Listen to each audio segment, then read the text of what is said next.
All right, well, welcome back to the Sean Trey Show. I have a really awesome guest with me today. Now, would you like to introduce yourself and tell people who you are and what you do? Yeah. So my name's Katie Folger. I think I consider myself to be multi hyphenate creative, but professionally Nice. and publicly, I'm most known for acting. Hmm. But I do a thousand other things. I'm a writer. I'm also getting a master's in mental health counseling. But yes, professionally, career. If you Google my name, I looks like I'm an actress. Yeah. On film specifically. So yeah, but it's, Well, looks can be deceiving if you ask me. Well, it's nice that we're all like onions, except maybe Right. not that stinky, but we have these layers about what we are, Right. what we do, and who we are. Yeah. And it's interesting that one of the things that you had said that when we talked before we started this interview is we have a similarity. Both of us are doing a master's right now. Oh yeah, And yeah, that's true. That's yeah, true. you're doing a master's in mental health counseling. I'm doing mine in English with writing, Yeah, emphasis, that's awesome. screenwriting. That's so cool. And it's interesting to be a creative and also be back in school because it's tricky to balance sometimes. How do you feel about that? Oh my God, Sean. I am still figuring that out. So I it's a long story. I guess we have time to get into it.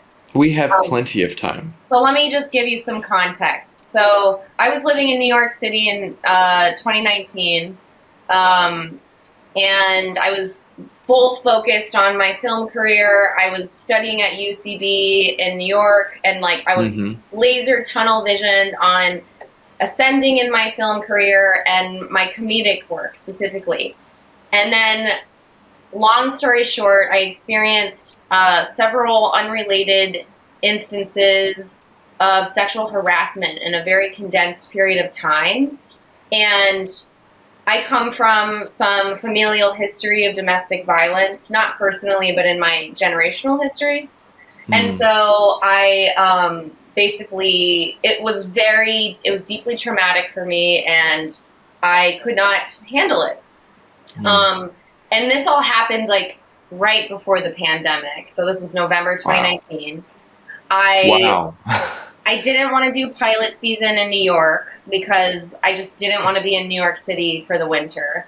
And Mm. so I ended up I just gotten a new manager, a really cool manager. I moved to LA in late January 2020. And I just gotten this, new high level manager, and I was starting to audition and get like Lisa Kudrow's daughter and Alec Baldwin's co-star and stuff, and I'd been working for that for 10 years. And then I got this job as a satirical news anchor and writer. I was the second on camera hire for this new kind of online news channel. It was being spearheaded by this guy, Phil DeFranco, who's a big YouTube journalism presence. And Okay. so I'd gone through all this hardship, but my career was starting to make sense. And I kind of say, like, I was going like this, but my career was going like this. And then Mm. the pandemic happened. And at that point, I'd been through so much hardship and difficulty and change. I had also forgot to mention I went through a breakup. That at that point, all I could do was like kind of darkly laugh. And Yeah. my manager got laid off that I had just gotten. The news job went away. And at that point, I realized that I felt relieved and Oh, not wow. disappointed. Hmm. And I had to really do this serious self inventory and say, why is that? Um, Hmm. and it's a long story. And I guess I'm getting back to your question of how to balance mental Hey, health hey, counseling. we can deep dive down any path you want. I There's know no this I'm going journey. around. This is a journey today. Yes. But basically, there's a lot to say about it, but I realized that I no longer wanted to put my own well being on the line for my creative work. And I had sacrificed so much of my soul and Yeah. my body for years in order to make this dream happen. And when all of these all of these different factors happened in my life, I said no more. And so I then did a real inventory of like, what do I actually care about? What do I actually believe in this? What do I want to bring to this world? And that's when I realized that I wanted to start studying mental health counseling. And so I basically, I really got off subject there. No. I started going into context. No, because you hitting on something that's really interesting. And do you mind if I Please. When I was in LA too, I was, jeez man, when I was first in LA, I was trying to make it. I was trying to do all the steps, taking the classes, doing the correct things, meeting the right people. And, but I still had my day job, and I was, getting booked on things here and there, but like I was going at 150%, it was just like, and then I got sick, real sick. Like I had a heart infection that, and I was just down. I remember one day I was walking into work and it was just like, and I, getting EKGs, getting all types of workups. And it was just like, I recovered, but it was not a fun experience, and then after that, I was just really weak.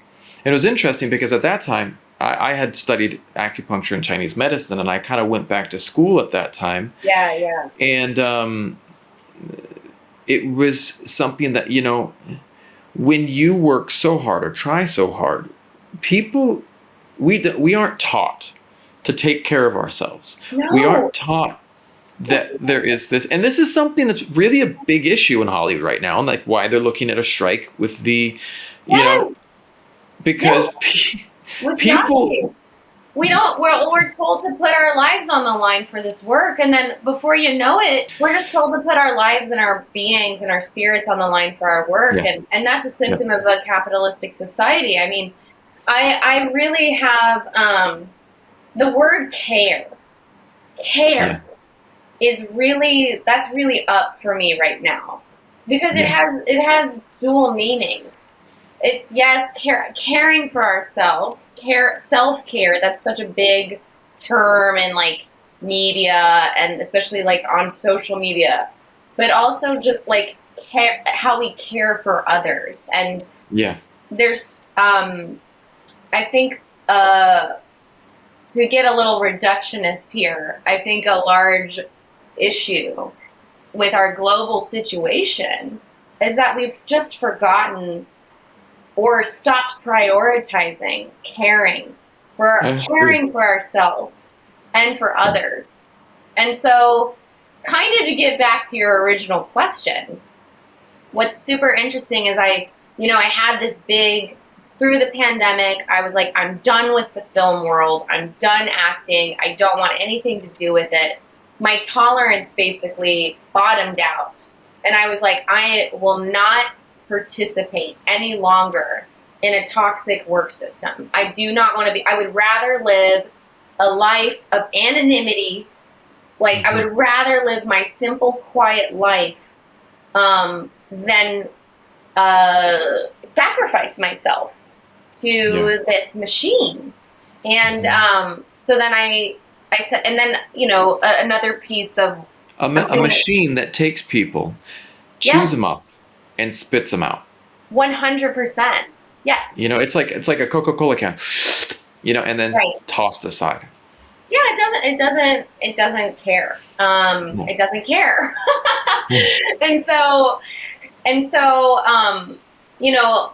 another kind of deep conviction of mine is that, a lot of these issues that we see in society, they, in the external world, they start in the mind.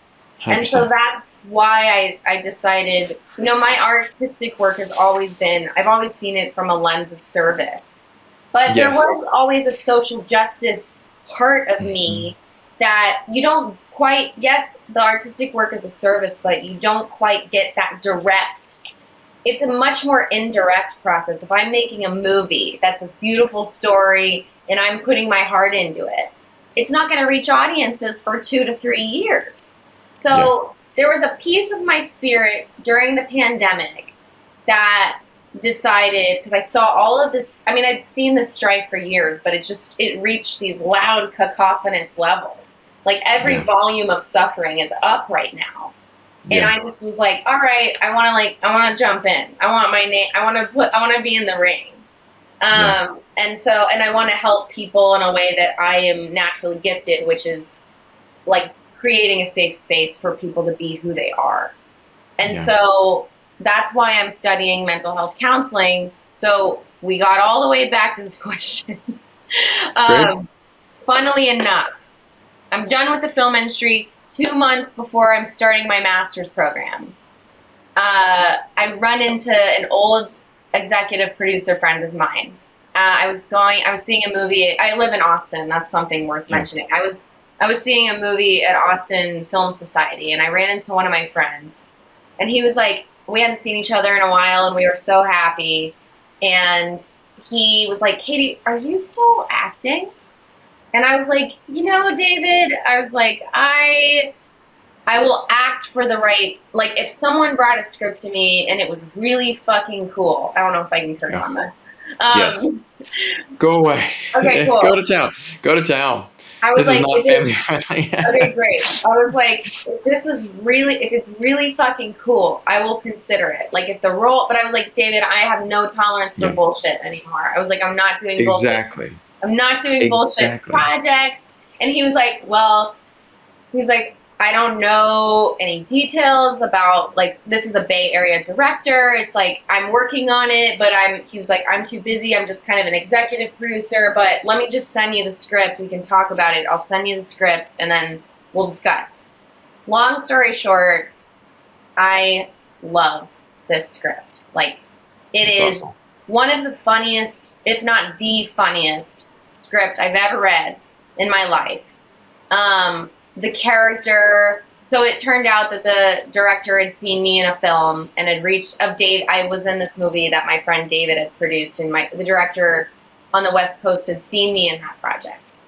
And he saw me and he was convinced that I was the girl for a lead role in this movie. Awesome. And it's kind of this stuff where you're like, and that's the funny thing, like I was saying to my friends, like, listen, if people want to put a script on my table and offer me something really cool, I'll do it. And it's almost like, I said that so many times, almost like, it's not like I was saying it with meaning, but I do, looking back, I'm like, I think I spoke this into existence a little bit. Yeah. And so I signed on to the film. So I started my master's at the beginning of September. It's October now. So we had first week of rehearsals this past week, and then we start shooting next week. So I am slammed. Yeah. I have very little free time right now. And then I also so this is the other piece. Not only did one movie find me, but another movie found me 2 weeks ago. By the way, I dropped my representation basically because I was like, I don't need this anymore. And the agent that I had in Austin, but I had this other film, and it's not it's not for sure yet, but I have this movie that I'm actually up for that's shooting in Italy. That's awesome. So to be continued, but basically it came back for me, and I am currently wrapping my mind around, I don't know how this is going to look. What I do know is there's a lot of, like, I was journaling about this morning. Like, there's a lot of questions. My life typically never goes the way I expect it's going to go. My friends know me as a person whose life changes every 2 months. Like, and it's suddenly like, you think you're going this direction, and then suddenly the universe tips me over here. Right. And I'm starting to recognize that maybe that's just how I'm wired. On a spiritual level, or like that's like the spin of my orbit. Like, I don't know my rotation as a being made of atoms. I don't know, but like, it's a lot of work. But the thing that I'm extremely grateful for is I'm so fucking lucky. Like I am, and this was not always the case. Like because of what I went through, my tolerance for doing stuff that I don't want to do zeroed out, and I Yeah. just said no more. So now I am working my ass off again, but I'm doing stuff that I really love my way, meaning in alignment with my truth. I don't say that in a way where I'm like ego, like my No, way, but that's a good point because, it's like one of the things that I looked at is as I was moving up as an actor, one of the things that I was looking at that just always rubbed me wrong was that there was this level of you kind of had to jump into whatever people kind of handed to you to kind of keep moving up. And yes. to me, like I'm like that's not who I am. That's not what I stand for. And I had to take a step way back. I stopped acting for maybe 7-8 years because to me I didn't want to just be. There was an audition that I went for when I moved to Vietnam, and I went into this room, and it was this expat guy. And he's like, "I want you to audition for a rapist," and I'm like, "A rapist?" And I was like, "Really? That's not what you told me about when I was coming over here." He's like, "But you look like a great rapist," and I was like, "That's a messed up thing to say to someone first and foremost." That's very messed up. Sorry. But I have a 5-year-old daughter, and at that time I had she was a brand new little baby, and I was like, that's not what I want to be showing. That's not what I want to be putting out. That's not the thing that I want my daughter later in life going, I want to watch Daddy in the movies, and I'm assaulting a woman. It's not what I want to be portraying. Thank you. Thank you. And so like I was like, I don't care how good the movie did well here, but I was like, it's not part of what I want to be. That's not who I want to be. That's not the story I want to tell. Amen. And so this last year, one of my good friends, Lena, I'm giving you a shout out, Lena. She's one of my best friends. She's a manager agent in Europe that reps a bunch of actors at her agency in Denmark. And when COVID hit, she had all of a sudden these actors and students at her academy that were now without stuff to do. And so she had this dream about having this message that she spread to the world about a new lifestyle and a new way of doing things. And I had been trying to put together some projects, and I bounced some ideas off of her about doing a short film, of having all of her actors doing short films with whatever resources they had. And what was so cool was, and it one step led to another, and then eventually she opened up a creator line at her academy, because the idea being, you were training actors, but we live in a time period where people can shape their own narrative. People can shape their own story. They can tell the stories they want to tell. They can write the things they want to write. They don't have to be diving into the stories that are put out there, because let's be real. The stories that are curated for us, the stories that are passed down for a long time have been stories that have been approved by whatever system was in place. Exactly. And they didn't necessarily want to rock the boat, Right. And that's what with people that when you create these different movies, when you start creating your own stuff, it's stories that you want to tell. It's the message that you want to tell, and the overall belief system. Well, no, and that's what I remember where I was going. One of the things I loved about that a couple years ago that rocked the system pretty dramatically was the movie Parasite winning Best Oscar. Yeah. And one of the reasons why is because I've lived outside the U.S. for a long time. Mm-hmm. And we have this idea that this American-centric worldview is essentially the worldview that everyone has. But the reality is once you leave the U.S., you're like, wow, it's just one way to look at the world. And even inside the U.S., you have multiple different, viewpoints. Right. And so what I love is that I love that we are getting people telling stories from different cultures, from different places, from different perspectives, because we need those stories. We need those need them. They have to be there, because for a long time, it was this, it was just the same thing again and again and again and again. Same damn story, and I have so many thoughts about what you just said. Um, you know, hell yes to all of that. I am finding in my life, like, because now after I took my hiatus from the work, for about a year and a half, it was the duration of the pandemic, and so a lot of people have been like, well, of course you took a hiatus, it was a pandemic, but like, I cannot stress enough how mentally I was done with film. Like, Yeah. I told everyone, I was like, yeah, I'm done. It's not what I want to do anymore. It's not that I wasn't going to be a creative. I just was like, I wanted to do it my way. I was like, I'm not Yep. doing it. I'm not doing it. So Yeah. what's magical about what's happening right now? And I'm like, it just feels like such a fucking gift. Is Yeah. that when I sat down for the meetings for this movie, it was me and 5 dudes on a Zoom call.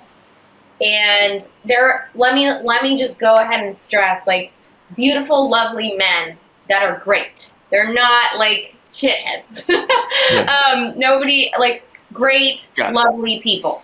But it's still the optics and the vibe of, like, I am a female identifying individual. I'm also about 15 years younger than a lot of you guys.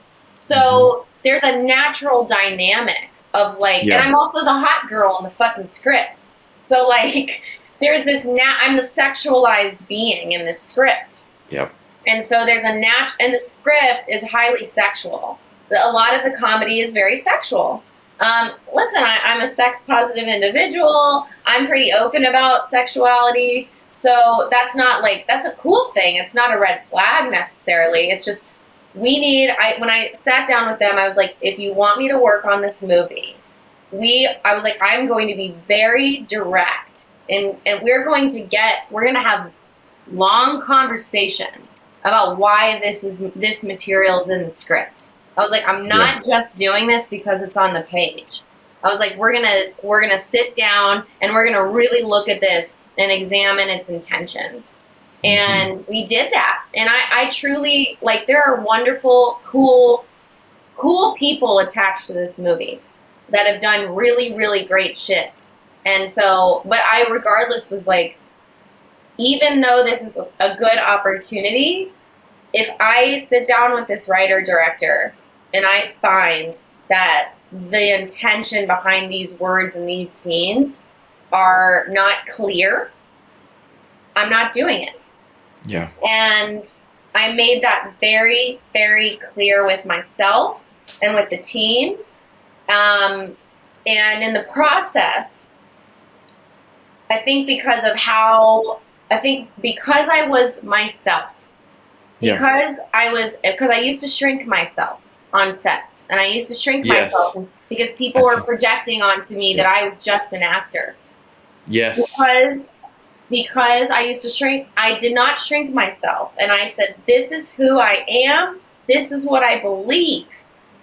And again, I think my situation is really, I'm very fortunate because this is not the case for so many performers. The director, and the production team saw me for who I really am. They saw me for the true creative asset. But beyond that, like, my voice, like the value of my voice and my opinion, they saw the true value of that, and they saw how my perspective would elevate this material. And so I was, through being who I was and speaking my truth, I was like, they gave me a lot of room and started creative consulting with me about the movie. So I was the first person that was cast in the film, and the director then he felt a lot of trust with me. And so I'm also now, I have an associate producer credit on the film. So like, I've basically, like, been given more room. Yeah. So I've never been collaborated with this much. You're changing the narrative. You are changing the narrative. Behind the scenes too. Like, that's, and I also, like, I had the wardrobe and makeup people here yesterday, and they're exhausted, and because we were doing a fitting and doing a hair and makeup test, and I just was telling them, I was like, guys, like, I don't fucking believe in social hierarchy on set. I was like, I don't believe in hierarchy on set. Like, I don't care if I don't care if the industry tries to like tokenize actors and be like, Yeah. oh, I'm like, no, like, I'm going to treat you like a freaking person because you Yes. are, like, you're a person. Yeah. And I'm not going to treat you like I'm an actor and you're beneath. Like, that's all so dumb. And I'm not doing it. I'm not doing it. Like, So true. Because it's stupid. There was something I was talking about too. One of the things that I loved about my dad. My dad and I butted heads on lots of things, and but my dad's an amazing individual, like an amazing human being, and he's one of the kindest people you'll meet. And one of the things that's really special about my dad is he treats everyone the same. Mm-hmm. If you are a janitor, if you are a vice president, if you are it doesn't matter. He treats people the same. And he's also the type that he will take off his shirt and give it to you if you don't have a shirt. Regardless of who you are, he'll take off his shoes, he'll give them to you. And that's one of the most amazing things about my dad. I remember I called him once and he was like, hey, I'm in my car. I can't really talk right now. I was like, what is that? What's behind you? He's like, we've got this giant like van full of oranges. We're driving them down to these people that are without food. And I was like, and like he's doing stuff like that all the time, all the time. And like he's like 70, it's like 76, 77 now, and he still works. He runs a massage school, still teaches massage because he believes in the mission of service, of helping people, and of making the world a better place. Yeah. And he never once have I ever seen him treat someone without respect. One of the biggest challenges, and you pointed at this a little bit earlier on, was there is a fundamental lack of empathy on people's parts to the suffering of others. And I think if we wanted to go deeper into it, I'm sure that there is some type of wounding or some type of inadequacy that person who is acting in that negative way has. Yeah. Maybe they have, approval issues. Maybe they're trying to prove that they're worth it to their parents. I don't know. Right. But you get in the film and entertainment industry, there has been this compounding effect of hundreds of those people, thousands of those people coming together and creating a system of inadequacies, of inadequate individuals trying to compensate for something. Right. And then it created this place where people were expendable.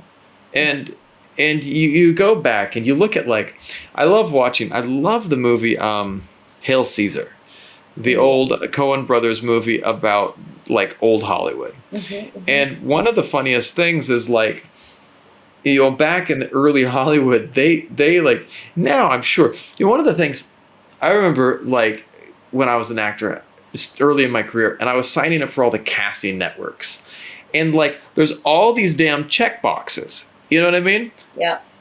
And one of the things that made me crazy is I'm not a list of checks. You know what I mean? I am this interesting individual. And this is one of the things too that I love doing, like when I reach out to people and when I'm starting to like try to get people on the podcast, I send voice messages. Yeah, that was really cool. That was awesome. Thank you for doing that. Because it's human. And it's like, if you can hear that voice, it's like, text messaging is so, like, I don't know. I hate it. It's just like it strips down the humanity. It's like if you can hear a voice, if you can talk to someone. And that was one of the purposes of this podcast, is that people need to share stories because it brings us together. Yeah. It brings us together. Yeah. And in the film industry, one of the problems that I was noticing is this, in my perspective, way too many men in this industry. I remember one time we were shooting for my wife's music video, and she was kind of shooting a music video, and she had a scene that was very much reminiscent of American Beauty, where the roses were falling down. Cool. And I remember, they were getting ready to roll on this, and we were just dating at the time, but I had worked production, and there's these dudes that are just all sitting there like this. And the director, bless his heart, was a great guy, but he kind of came up in the system that had been, and he wasn't thinking about the actor at that moment, the actor being my wife, and I was just like, dude, anyone, and I turned around and I stopped the shoot and I was like, this is not my place, it's not my shoot. But anyone who is not essential to this shot, get the hell out of the room. Get out. You don't need to be in here. Right. Like, you don't need to be in here. Because it wasn't that anyone was doing anything wrong. But, one dude was just sitting there eating chips, staring at this, partially naked woman. And I was just like, feeling. It is. And later on, my wife pulled me aside and she says, thank you for that. Thank you for just, it was, and it was something that I was like, but when there was a new level of urgency to me that became evident when I became a father of a daughter. Yeah. Yeah. And, urgency, thank you. Yes. She turns to me, Daddy, you are my protector. And she, because my wife is a singer, and we had this decision about who's going to go back to work because, we had, different careers, and hers is earned more than mine at the time. And so we sat there and looked at it and said, for our family, she's like, I want to get back to my career. I said, okay, then I can work more from home doing my video production, and I can do our editing and stuff. And I'll shift away from doing videos for clientele and do more for us. Right. And that was kind of the shift I had because I could do it at home. And, and my daughter was always around me. Yeah.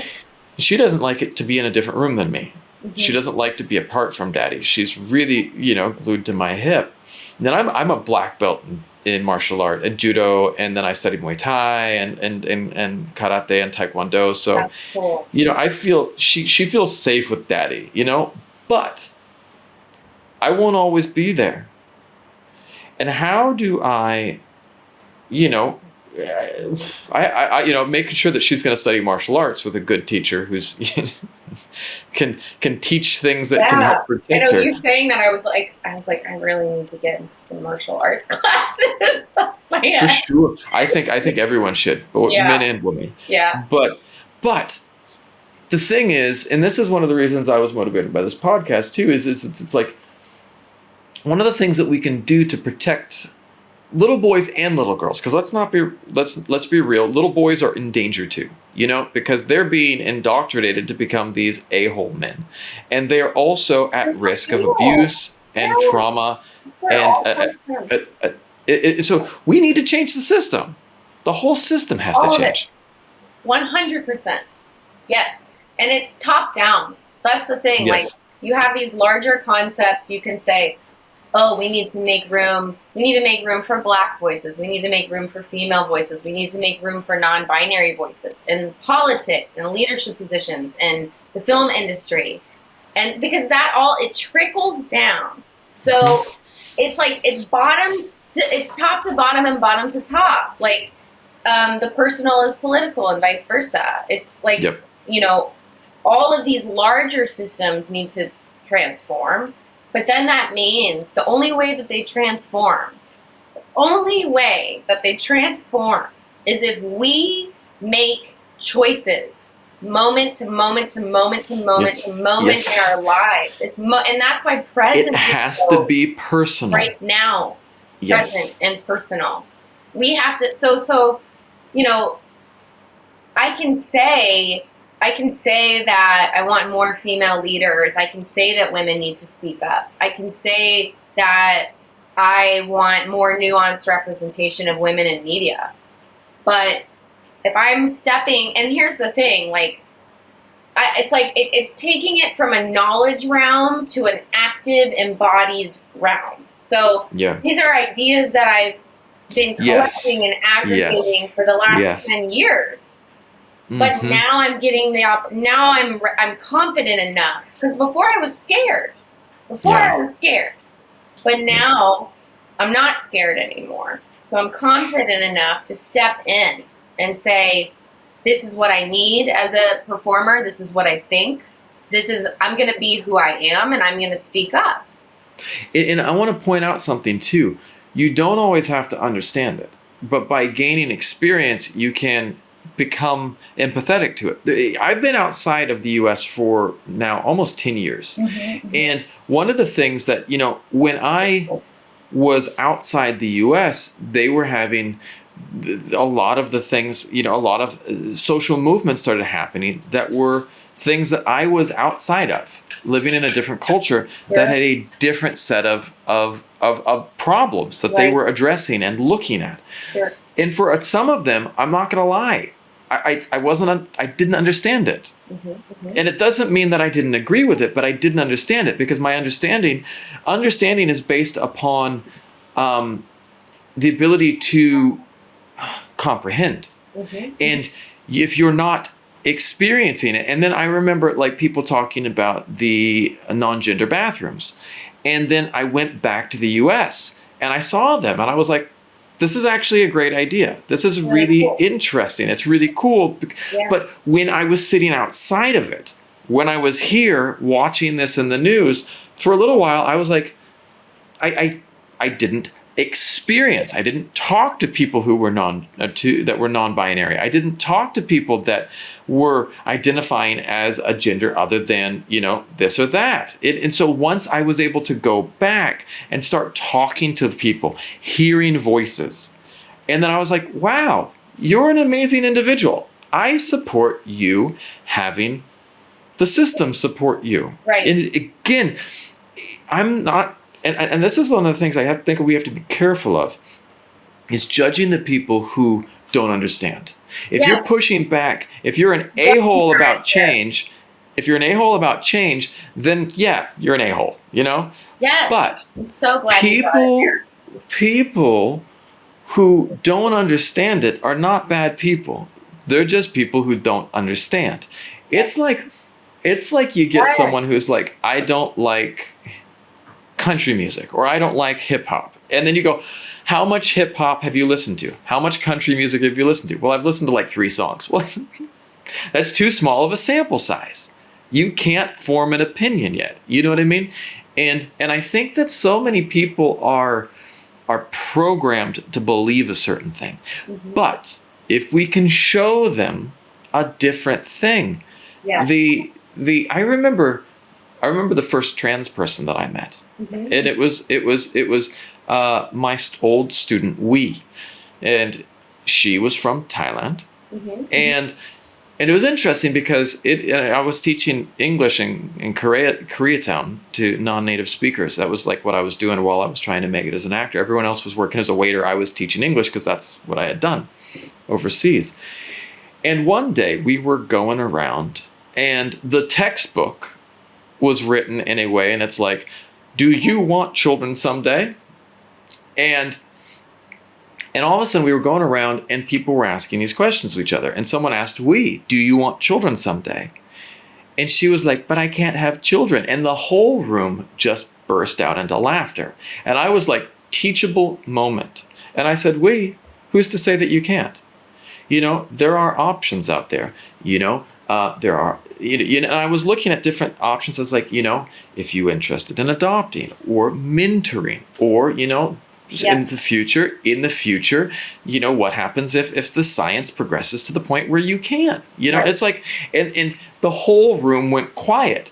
And we took this moment of awkwardness for her and turned it into a learning moment for the entire group, and turned it into this moment where, and it's so quick to knee-jerk to start judging those people who laughed. And, but that's where we're at as a society. We're at the, and we've been here for centuries. Come on. Like, this has been going on for a long time. Yeah. The judgment is what it is. It's judgment, and it's pointing the finger. Totally. Judging anything that's different. Look at the Salem witch trials. I mean, they were burning. Even like, if you go, like, I was raised in a religious home, but I'm not religious anymore. But I was raised in like a Christian home, and so I know the Bible pretty well. Even like literally Jesus, like that is like Jesus on the cross. The reason people put Jesus on the cross is because he was different, and he questioned the system. But that's what the message of Jesus is. Forgiveness. So forgiving each other, forgiving the person. I mean, gosh, Jesus, here I go. I'm like, Jesus hanging on the cross and saying, and crying and saying, I forgive them. They don't understand. Yeah. There's this great book by Stephen Mitchell. Stephen Mitchell is one of my favorites, and he translated a lot of the holy books. He did the Tao Te Ching.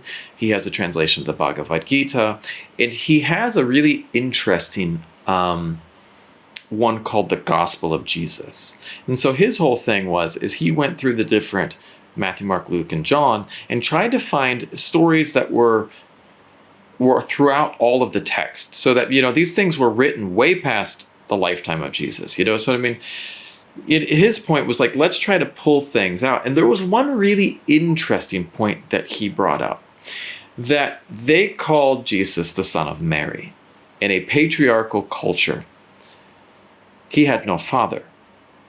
And, and here was this culture where they were calling him, you fatherless child. And yet he identified with that. He embraced it and he forgave. And it was like this powerful story of like, yet we've forgotten that. Christians have forgotten to live like Christians. Yes. And people across the board, it's like we've become so radicalized that we've forgotten that love is the answer. That empathy. I remember the first time I flew to Vietnam. I was sitting next to this old Vietnamese man.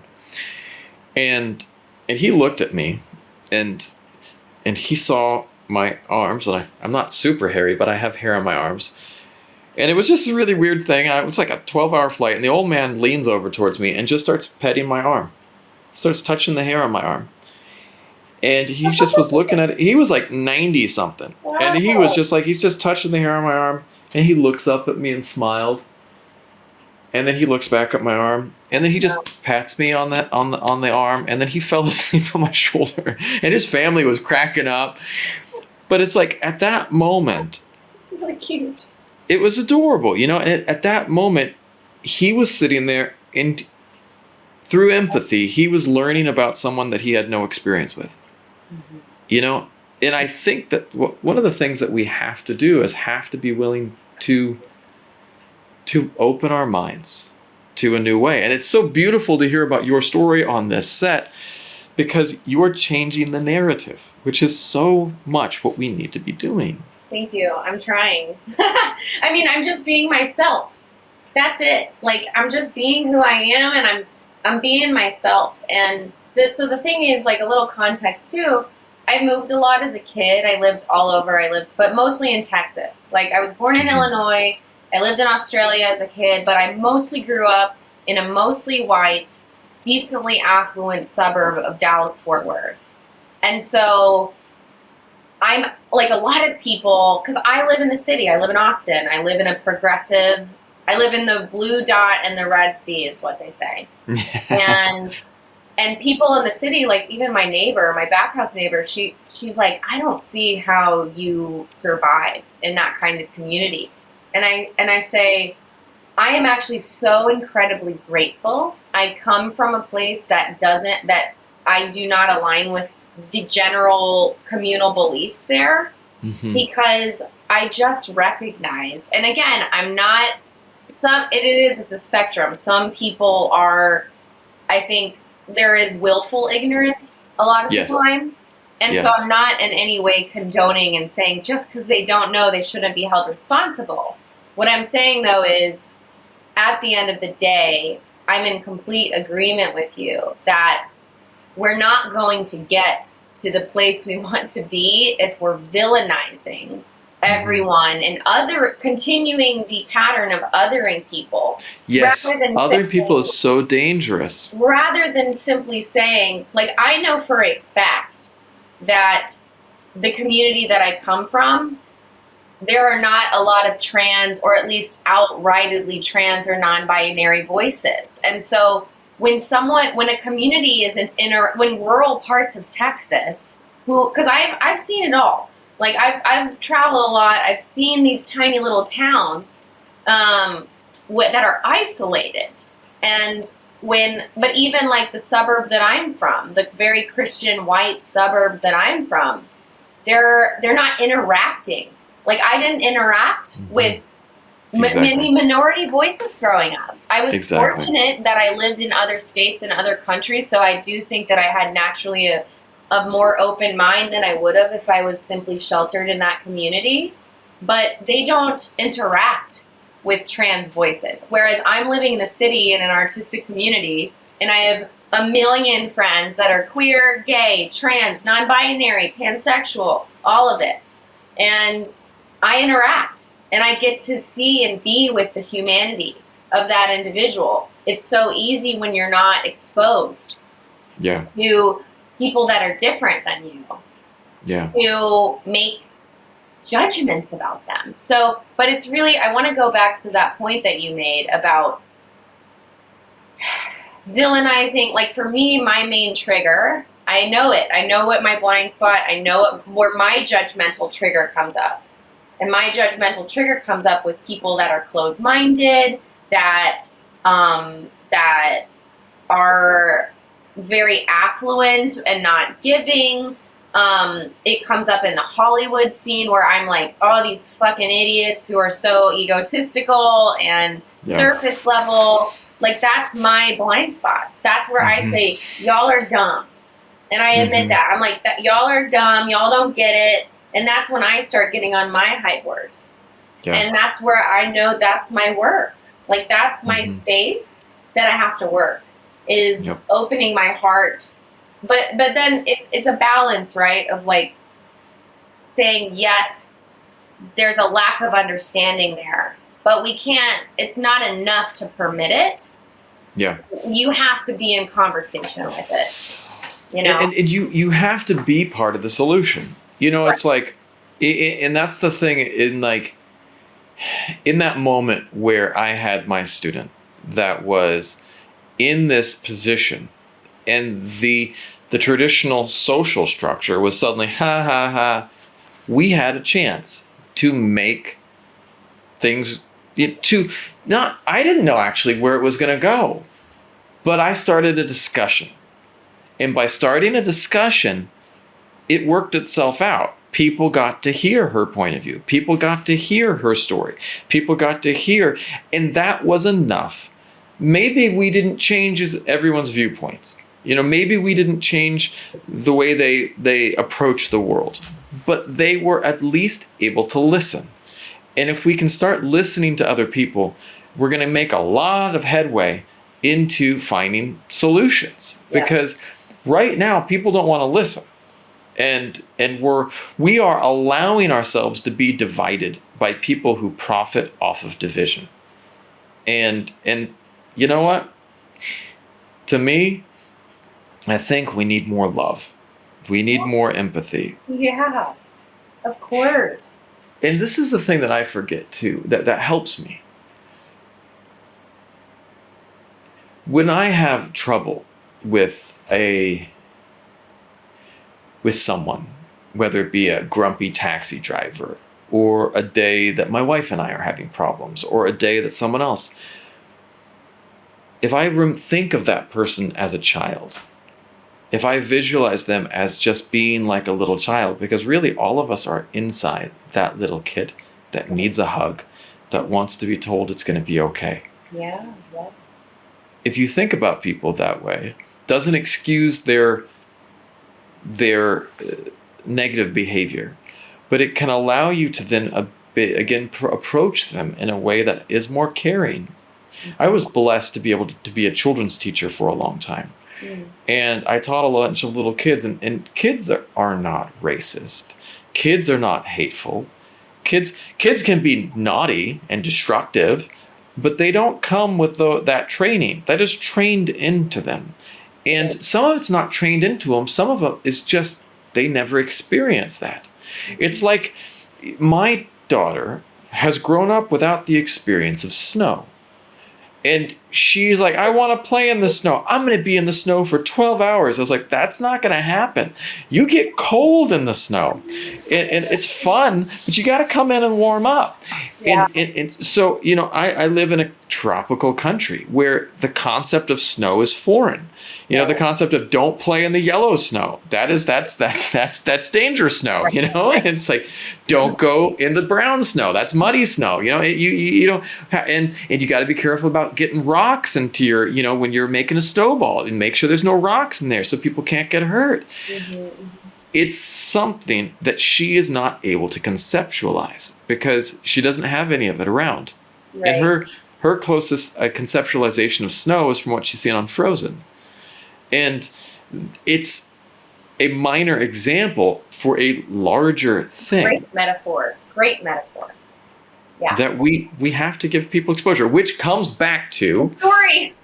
The story. And it comes back to the question of, why does Hollywood need better representation and more voices? Because we are not telling accurate stories. We are not telling world stories. But also it's so important because there actually are people in rural or just more remote areas that aren't exposed to people that are different than them. And I want to go ahead and say the flip side of we need to know those people's stories too. I'm so tired. I'm so tired of seeing films about affluent fucking white people.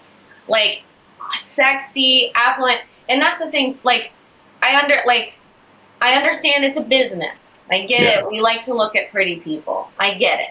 That's not going to go away. But that being said, we need to make room. We just need to make room. Can I share one thing that's really interesting? Please. As I've looked, you popped up organically I found you because I love film photography, and one of your friends took a photo of you, and I was like, I saw what you posted. I was like, oh, what cool stuff. But I've also been looking for people, actively looking, and sometimes I'll go and I'll look at some of the agencies, and I'll look at some of the music companies, and I look at some of the things. There's one of the things that I noticed about the agencies. The lower and mid-tier agencies have much more real people in them. Isn't that interesting?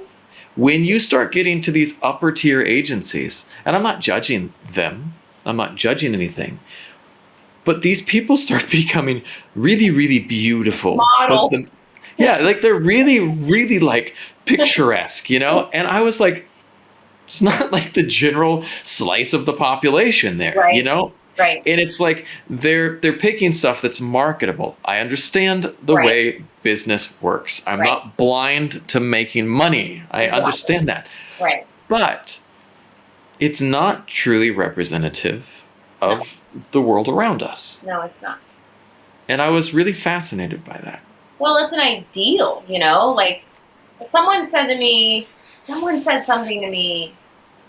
I forget who said this to me, but someone said something recently, they were when people watch movies, they're identifying it from their, they're seeing, if they're watching a character have sex, they're experiencing it as if that's happening to them. So someone had said something to me of course they want to see someone who's super hot. That's a fantasy. It's a projection. It's all a fantasy. And I think it's really I think we need to make more mindfulness of that too in our cultural conversation. This isn't real. This is not real life. None of this is real life. There was this great example of something that I follow a bunch of these nerdy websites online because I'm kind of a geek like that. I love it. And there was this one thing that they were talking about how the movie Venom was such a great movie. And there was one reason, because Tom Hardy looks like shit for most of the movie. Yeah. And people could identify with looking like shit. You know what I mean? People can identify with this person who is literally feeling like they're going to die. Yeah. Falling apart, know? And I love that part. And I love that there's this really handsome guy, Tom Hardy, super good looking guy, but he looks like crap in that movie. And I give them props and respect for going there, Yeah.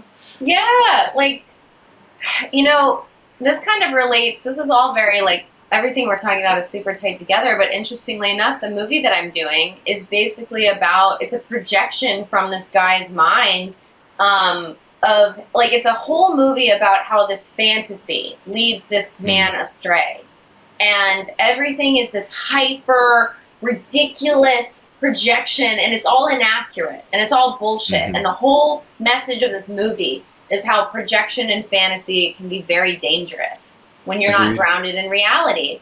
And my character is like, and this is why I was okay with doing this like rather sexualized comedy, because it's a fucking projection. Like my of a man, it's a male's projection. So like, even I say a lot of really like dirty, filthy language in the script, but like I had to take a step back as an artist and be like, and even the language is very male. And I talked to the filmmaker about it, and I was like, this doesn't feel super authentic to what a woman would say. And he was like, it's supposed to be that ridiculous. It's supposed to be. So it's interesting because this movie specifically is like, it's kind of this look. It's a garish look at like a man's, where this man is like, he's just mistakenly putting all of this projection and like sexualization on everything. And that's that's a really interesting story to me.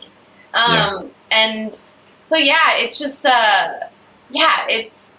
it's a very distinct film, but I, of course, like, I had to say, does this sexualized material, is it exploitative? Does it make sense in the script? And it does. It makes sense in this movie. That's awesome. Well, I want to say that I have thoroughly enjoyed our conversation tonight. And I would honestly love to invite you back on sometime to continue this conversation, because I feel like we just scratched the surface. And I agree. Yeah. This is Anytime, awesome. let me know. I love, I mean, gosh, this is another reason why I'm getting this master's. I just love talking to people one-on-one. It's awesome.